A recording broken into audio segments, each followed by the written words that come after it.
As we gather at your table, as we listen to your word, nourish us with sacred story till we claim it as our own. Teach us through this holy handlet how to make love's victory known.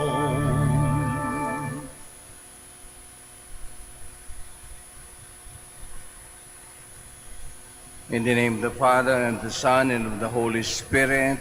Amen. The Lord be with you. And with your spirit. Magandang umaga po sa inyong lahat. At welcome mong muli dito sa Minor Basilica at Manawag. Gathered together as one family, let us ask the Lord forgiveness for any failure, personal as well as a community. You are sent to heal the contrite of heart. Lord, have mercy. Lord of mercy. You came to call sinners. Christ, have mercy. Christ of mercy. You are seated at the right hand of the Father to intercede for us. Lord, have mercy. Lord of mercy.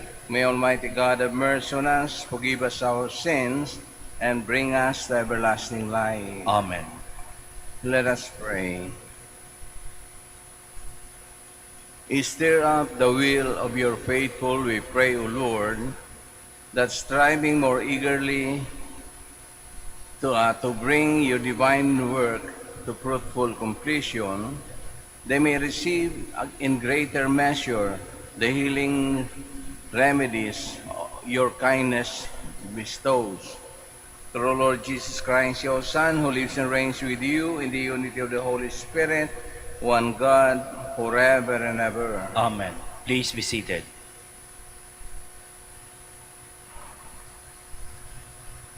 A reading from the book of the prophet Daniel. In a vision, I, Daniel, saw during the night the four winds of heaven stirred up the great sea, from which emerged four immense beasts, each different from the others. The first was like a lion, but with eagle's wings. While I watched the wings were plucked, it was raised from the ground to stand on 2 feet, like a man, and given a human mind. The second was like a bear. It was raised up on one side, and among the teeth in its mouth were 3 tusks. It was given the order, up, devour much flesh. After this, I looked and saw another beast, like a leopard. On its back were 4 wings like those of a bird, and it had 4 heads. To this beast dominion was given. After this, in the visions of the night, I saw the 4th beast, different from all the others, terrifying, horrible, and of extraordinary strength. It had great iron teeth with which it devoured and crushed. And what was left, it trampled with its feet. I was considering the 10 horns it had, when suddenly another, a little horn, sprang out of their midst, and 3 of the previous horns were torn away to make room for it. This horn had eyes like a man, and a mouth that spoke arrogantly. As I watched, thrones were set up, and the Ancient One took his throne.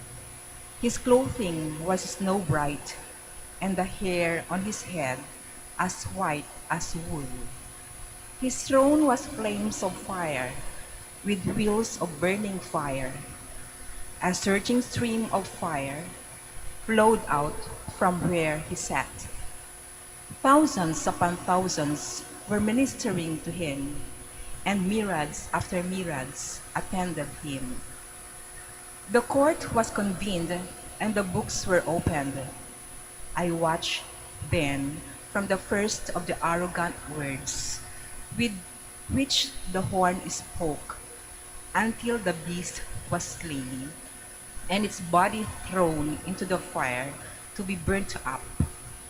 The other beasts, which also lost their dominion, were granted a prolongation of life for a time and a season. As the visions during the night continued, I saw one like a son of man coming on the clouds of heaven. When he reached the Ancient One and was presented before him, he received dominion, glory, and kingship. Nation and peoples of every language serve him. His dominion is an everlasting dominion that shall not be taken away. His kingship shall not be destroyed. The word of the Lord. Thanks be to God. Give glory and eternal praise to him. Give glory and eternal praise to him. Mountains and hills, bless the Lord. Praise and exalt him above all forever. Give glory and eternal praise to him. Everything growing from the earth, bless the Lord. Praise and exalt him above all forever. Give glory and eternal praise to him. You springs, bless the Lord. Praise and exalt him above all forever. Give glory and eternal praise to him. Seas and rivers, bless the Lord. Praise and exalt him above all forever. Give glory and eternal praise to him. You dolphins and all water creatures, bless the Lord. Praise and exalt him above all forever. Give glory and eternal praise to him. All you birds of the air, bless the Lord. Praise and exalt him above all forever. Give glory and eternal praise to him. All you beasts, wild and tame, bless the Lord. Praise and exalt him above all forever. Give glory and eternal praise to him. Please stand. Hallelujah, hallelujah, hallelujah.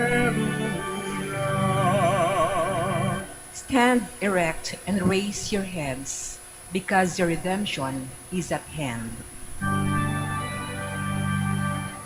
Hallelujah, hallelujah, hallelujah.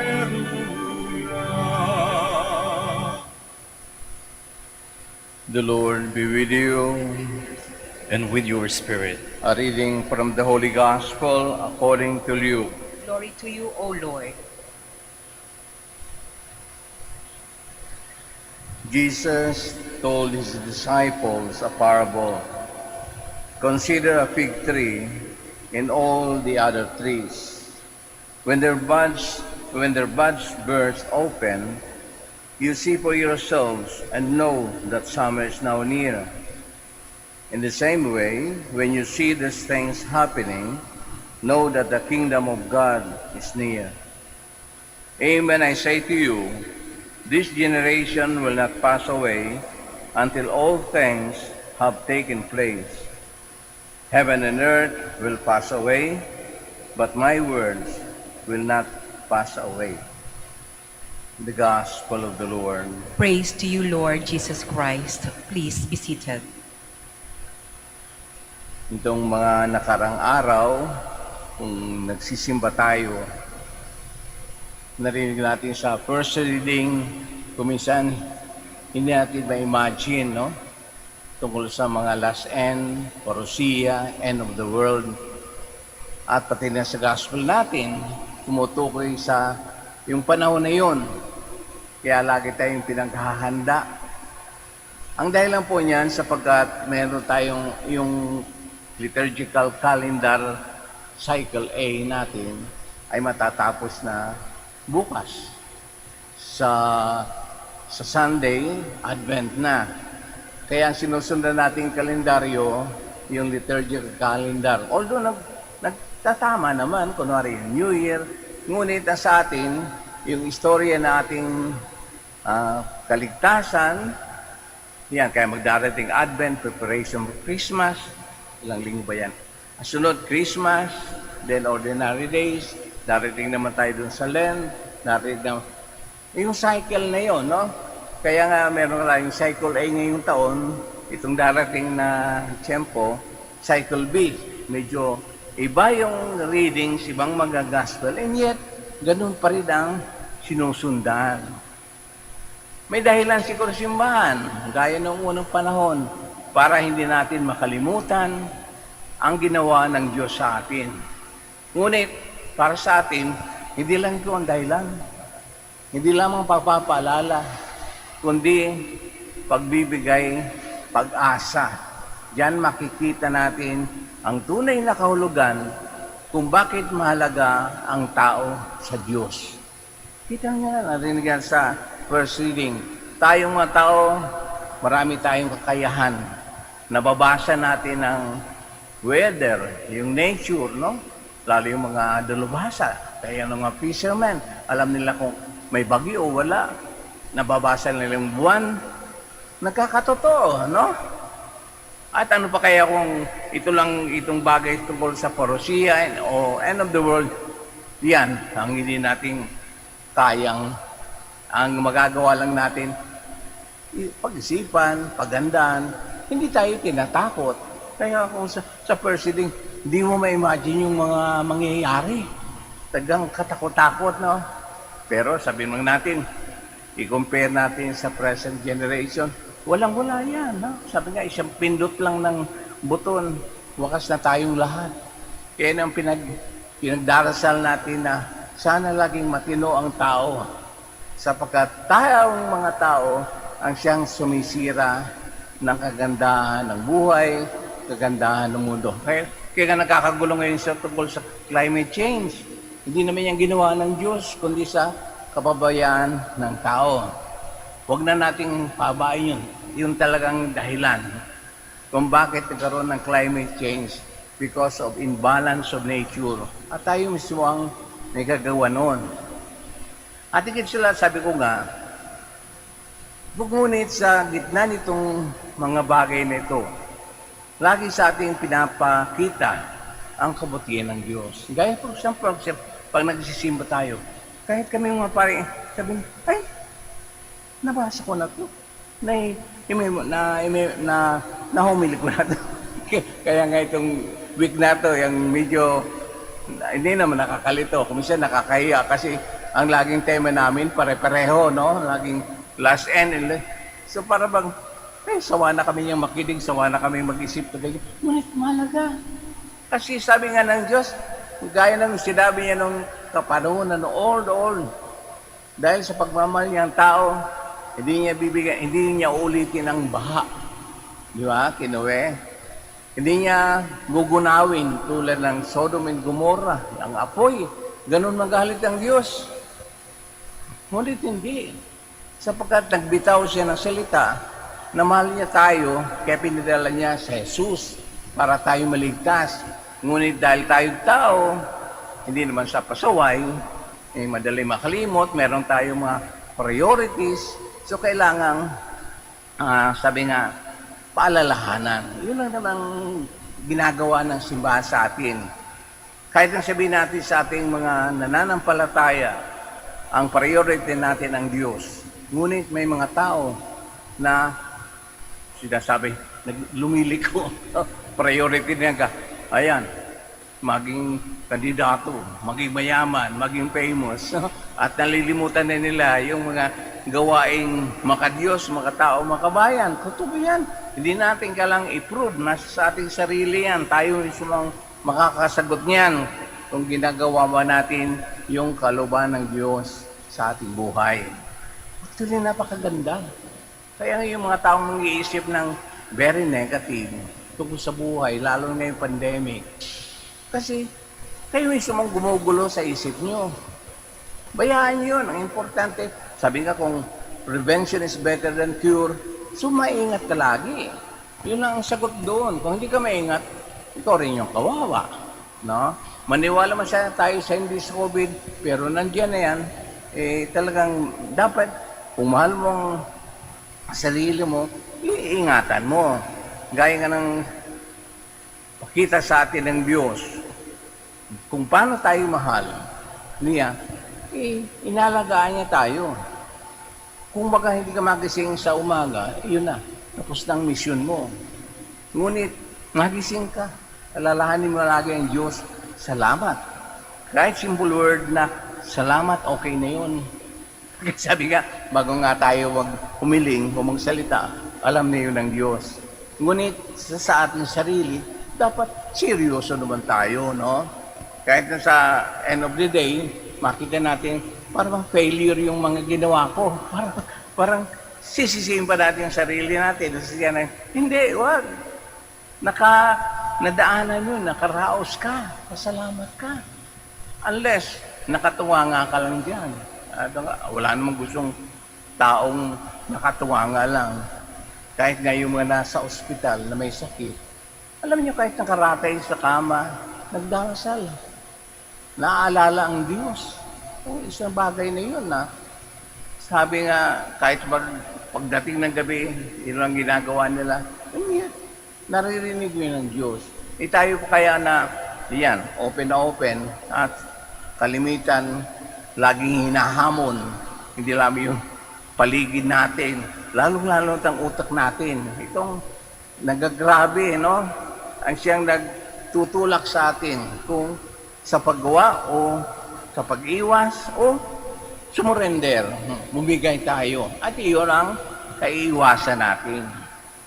Kapag nagpatalo ka, wala na. Ngunit, gaya ng sabi natin, mahal tayo ng Diyos, may dahilan kung bakit tayo huminga, sapagkat tayo may sinasandigan, may inaasahan, hindi lamang sabi-sabi yon, kundi kumbinsido tayo. Sabi nga, gawa ni demonyo, yun, lituhin tayo sa ganung mga bagay. Kaya kung malilito tayo, wala na. Kaya nga sabi natin, kailangan i-memorize yan na matatapos ang mundo. Kailan ba yun? Wala naman kung, huwag ninyo nang isipin yun. Baka dumating sa iyo, kung mamatay ka, yun ang sure. Pero kung yung totally, wala nakakaalam. Diyos lamang. At hope na hindi niya gagawin yon, sapagkat tayo guys pinaniniwalaan natin sa kanyang mga salita na never He will destroy again. Tayo lamang mga tao ang siyang may, sabi nga, yung may mga hindi magagandang kaisipan na sana maliwanagan na ang lahat ng ito ay patungos sa pakikisa o pagsunod sa kaluban ng Diyos. Kaya kuminsan, kung nanonood ka ng TV doon, kapag pinag-uusapan yung climate change, wala. Huwag nilang sisihin yung ibang country. Lahat tayo may pagkakamali, no? Ngayon, kung nakita ng pagkakamali, bigyan ng solusyon. Sabi naman iba, hindi naman susolusyon. Imposible. Sa talinong ng tao, sa diskarte ng tao, kayang-kaya. Hindi man malunasan ang totally, yet, may pagbabago. Kaya rin sa ating sarili, hindi ba? Sabi nga, ay wala na. Ganito na lang ba ako? May sakit. Maghihintay ka na lang mamatay? Hindi. Kahit may sakit ka o isip mo sa may sakit ka, malay mo, instantly gumaling ka. At yung mga taong nasa paligid mo, nakakapagbigay ka ng inspirasyon. Napakaganda yun, no? Marami ako alam ng mga taong sakala nila, end na nila, no? Parang desperado na. Yun ang dapat nating labanan. Huwag tayong patatalo sa mga self-pity na tinatawag. Sa sobrang pagkainit, may mga solusyon yan. Diskarte lang kailangan nyo, no? Always think positive. Gumawa ng paraan na siguradong kung hindi man mawala yun, maibsan man lang kahit pa paano, di ba? Ganun ba? Kaya nga, sabi nga kuminsan nakikinig ko sa radyo, kumbaga, sabi nga, si COVID nandyan pa. Ngunit kung pumunta ka sa downtown, naku, parang wala na kahit sa mga mall. Sana naman yung mga parents, yung pakiusap, no, na kung nakita mo na minsan, sa isang gabi, naikot mo na lahat, huwag mo nang ulit-ulitin gabi-gabi. Kasi ikaw mismo ang lumalapit sa peligro, no? Hindi man gaya dito sa Manawag. Marami nagtatanong, bakit wala pa raw kumukuti-kutita? No? Sabi namin, ang Manawag, hindi pinupuntahan dahil sa kumukuti-kutita po, dekorasyon. Pag naglagay kami dyan, umpo ka rin yung mga tao sa gabi, no? Kung maganda o hindi, sigurado maganda. Hindi nyo, lagi, di ba? Pumunta kayo ng Christmas ito, maganda. Pero, at least, iniiwasan. But to be practical, mahal ang kuryente. Di ba? Kung umpisan mo ng kuryente, naku, nagne-negative din nga yung pambayad namin, lalo pag nadagdag. Pero still, kahit na sa tourism, walang nakakatalo sa Pangasinan, sa Manawag. Ilang taon na, seriously, because before they go to Baguio, somewhere else, they have to pass to Manawag. May dahilan. Siya nasagot natin ang tawag ng mahal na Birhen. Di ba, yun pa naman ang dahilan, no? Kaya, mabait, masulti sa ang Manawag. Kaya, hindi sa palamuti, ngunit alam natin na kahit pa paano, lalo na yung mga taga-malayo, nagpumilit sila sa paniniwala na kahit pa paano naalala nila ang kabutihan ng Diyos. Of course, kahit saan, makatatagpo naman natin ang mahal na Birhen, ang Diyos, yun naman turo sa atin. Ngunit iba pa rin yung may mga debosyon, no? May mga panata. Totoo yun sa ating mga Pilipino. Very common yun. Unlike sa iba siguro, kaya nga nawala sa Europe yung mga tao sa loob ng simbahan, may mga dahilan kung bakit sila pinabayaan nila yung kanilang pananampalataya. Hindi nila inalagaan. Ngunit tayo, inaalagaan natin. Kaya nga nung minsan, 2 days ago, no? Kaya nga, awawa ako. Kaya yung sabi niya, Father, sana yung mga bata magsimba, pumasok sa simbahan. Kasi alam ng mga bata, itinuturo natin ang Diyos na sa simbahan. Yan talagang protocol ngayon. Talagang mahirap ipaliwanag sa kanila. So sa bahay nyo na lang, turuan kahit yung sign of the cross, baka makalimutan doon nila. No? Sabi ko, di. Kapag aware ang parents, ang pamilya, nandun ang Diyos. Kaya huwag niyong kaliligtaan, nakalimutan yung mga nangyayari yung normal, so pag naniniwala rin, babalik rin tayo sa normal. At sigurado sa kasayahan ng mga bata, darating rin yun, no? Kasi kahit ng baby yung kinakalong, nasaan si Jesus? Tuturong gano'n, no? Doon sa blessing area, doon nalang natago ang mga bata, no? Kasi dyan, hindi sila makapasok, doon na daming bata. Gano'n tayo, no? Oh, baby, nasaan si Jesus? Gano'n, di alam nila, no? Nasa simbahan ko. Yun ang mga bagay, maliliit na bagay na magagawa natin. Hindi lamang sa ating sarili, lalo na yung sa mga kabataan. Sapagkat alam nila, hindi pa nila naintindihan itong panahon ngayon, hindi nila naintindihan yung kahirapan ngayon. Ngunit, yung tiwala sa Diyos, hindi mawawala. Sapagkat ang gabay natin, sabi nga, anumang sabihin na nakakatanda ay laging tama sa mga bata. Yun, pakaisip, huwag niyong alisin yun sa isip niyo. Kaya kung maganda yung itinuro niyo, pinakita niyo, maniniwala talagang bata. Kahit na dyan yung mass media, yung games, mga hindi mawawala. Sapagkat ang unang tinitingnan ng authority ay yung magulang, yung nasa bahay. Of course, kung may klase na, kasama na yung mga teachers. Ganun lang ng buhay natin sa pang-araw-araw. Kaya yun ang pinapalagahan natin. Kaya sa pagtatapos itong liturgical year natin, Cycle A, Year 1, next week, next Sunday, Advent na. Ano? At meron ng konting dekorasyon para ipalala natin na umpisa naman ng bagong season, no? Itanawa yung season, iba-ibang season sa simbahan. Ngunit, nakakatugma rin sa yung commercial calendar na January 1, of course, New Year, no? Yung Holy Week, ganun din. Ngunit yung araw, kasi divided yan sa simbahan, mga pagbasa, hindi kailangan tatalo ka doon, lilipat ka doon, hindi. Patuloy yung sinusundan. So ano man nangyari sa istorya ng ating kaligtasan at patuloy na pagmamahal ng Diyos sa atin. Magsitayo po tayo.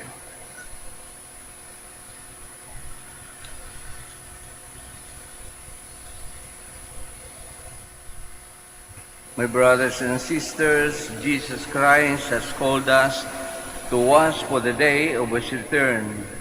Let us come to the Father in prayer, watching and waiting for His return. After His petition, we say, Lord, hear our prayer. Lord, hear our prayer. That the Church may respond to the call for conversion and renewal, let us pray to the Lord. Lord, hear our prayer. That people of goodwill may work together to put an end to war and hatred, oppression and injustice, let us pray to the Lord. Lord, hear our prayer. That we may increase our awareness of the presence of Christ among the poor and the suffering people, let us pray to the Lord. Lord, hear our prayer. That the sick may be given strength and hope, let us pray to the Lord.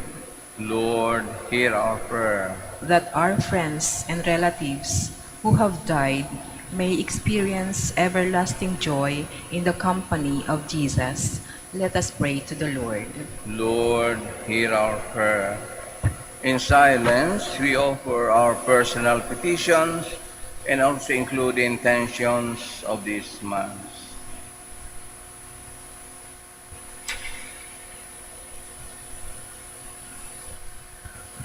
Almighty God, listen to our prayers. Open our eyes to your presence all around us. Make us closer to you each day. Grant this through Christ our Lord. Amen. Please be seated.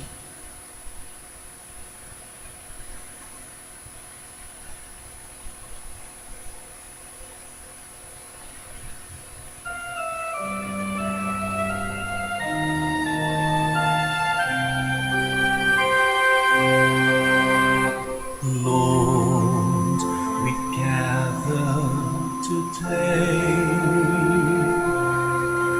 in your house. We kneel down and pray.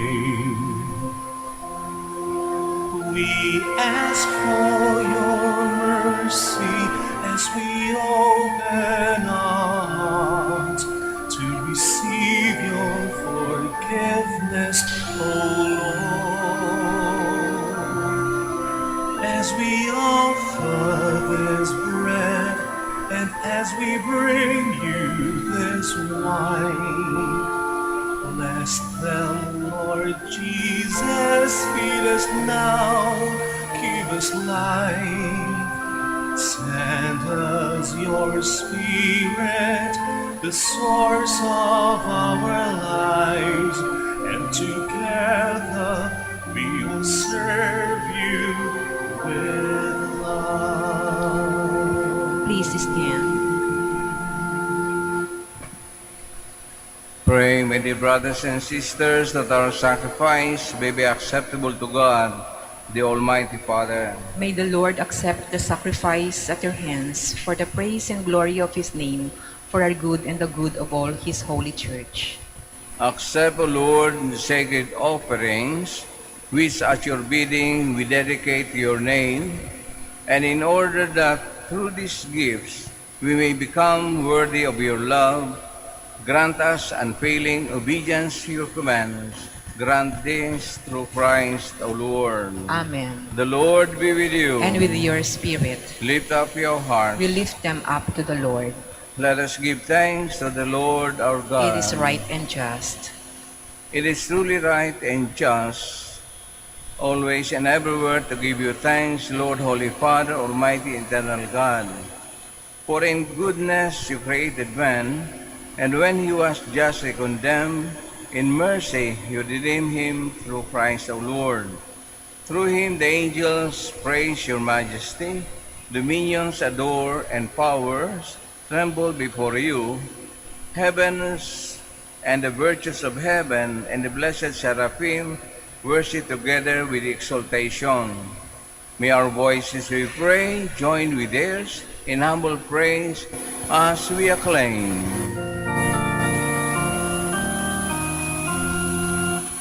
Holy, holy, holy, Lord God of hosts. Heaven and earth are full of your glory.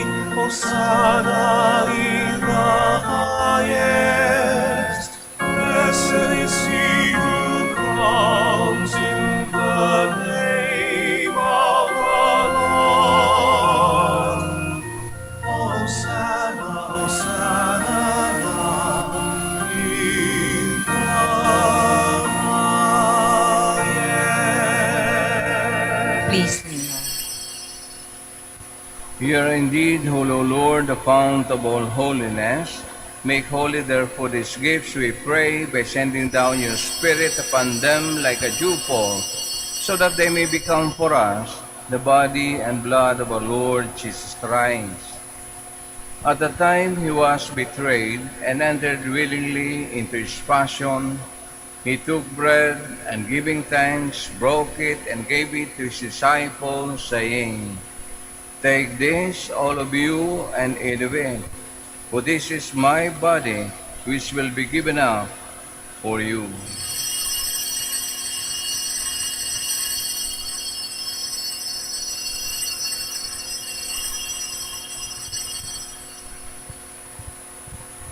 In a similar way, when supper was ended, he took the chalice, and once more giving thanks, he gave it to his disciples, saying, "Take this, all of you, and drink from it. For this is the chalice of my blood, the blood of the new and eternal covenant, which will be poured out for you and for many for the forgiveness of sins. Do this in memory of me."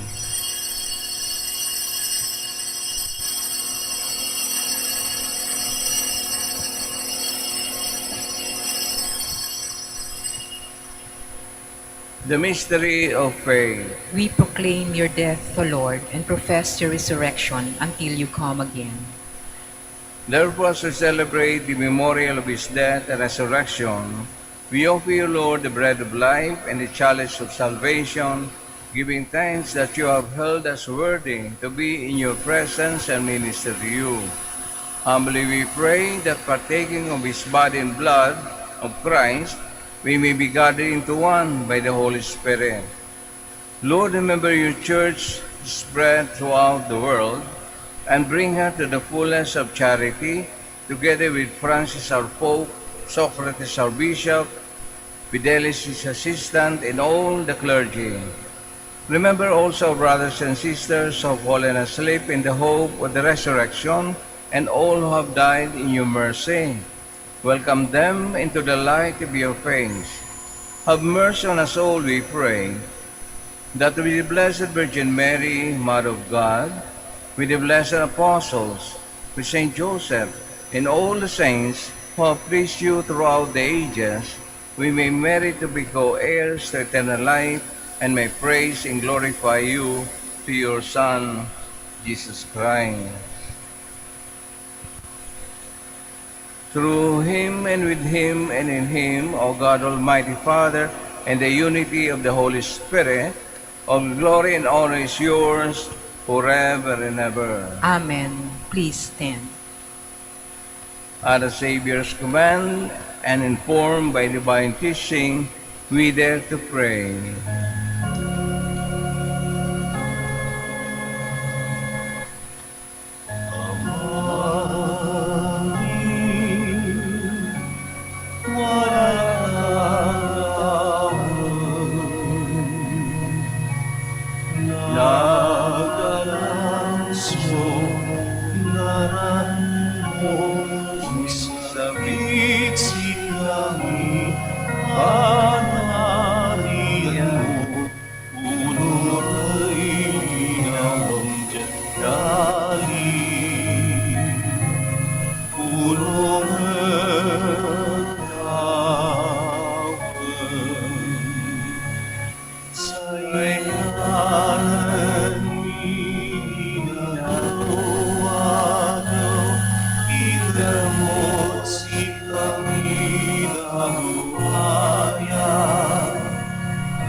kasalanan mi ulong naman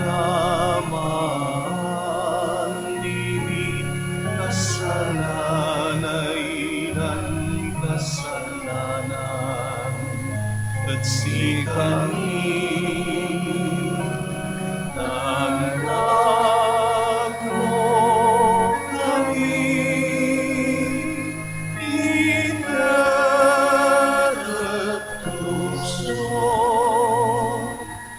ilaban mo kami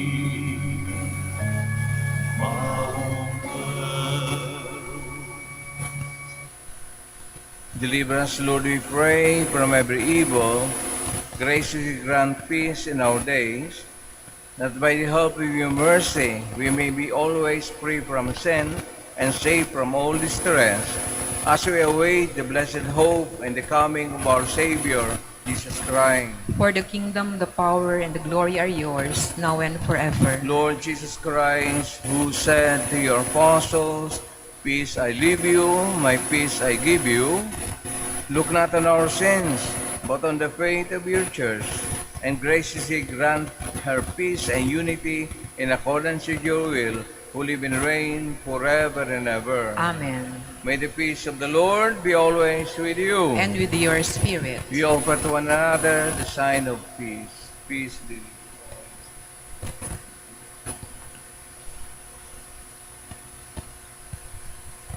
Lamb of God, You take away the sins of the world, have mercy on us. Lamb of God, to take away the sins of the world, have mercy on us. Lamb of God, to take away the sins of the world, grant us peace. Please kneel.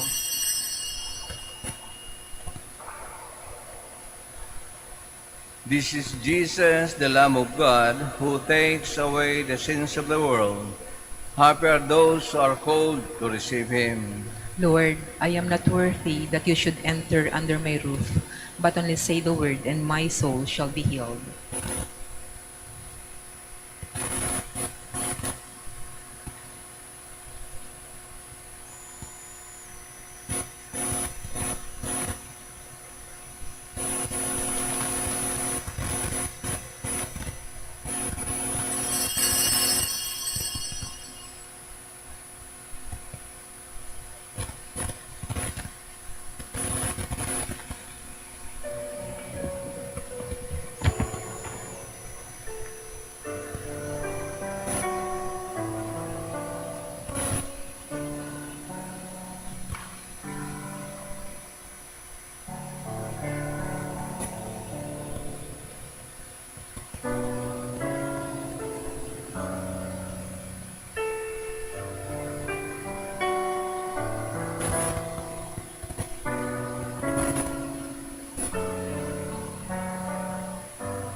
Kindly all kneel for our credo of stewardship. I believe in the God of love, the owner of everything, who possesses everyone. I believe in the God of mercies, who has chosen me to be a steward of Mother Nature and Mother Church, in spite of who I am and what I have done, and in spite of the infidelities He knows I will still commit. I believe in the power of giving and in the power of loving like Jesus, because love is the only way to holiness. Giving is the best proof of loving, and perfect renunciation leads to unlimited fruitfulness. I believe that in freely giving my time, in humbly sharing my talents, and in generously sacrificing my treasures, the Lord will always provide. He will take care of all my needs and bless me with infinite reward on earth and in heaven. I will be the first to give. I will not wait for the others. I will keep on giving even if others do not give. I will not be afraid to have none. I believe that the best time to share is now, not tomorrow, for tomorrow is an excuse of the greedy. I will keep my needs and wants simple and few, for I believe that in reducing my selfishness, I will grow in happiness and holiness. I am steward of the Lord. I will return all this to Him with abundant yield. Much is asked of me, because much has been given to me. I praise the Lord for His kindness to me, now and forever. Amen. Please stand.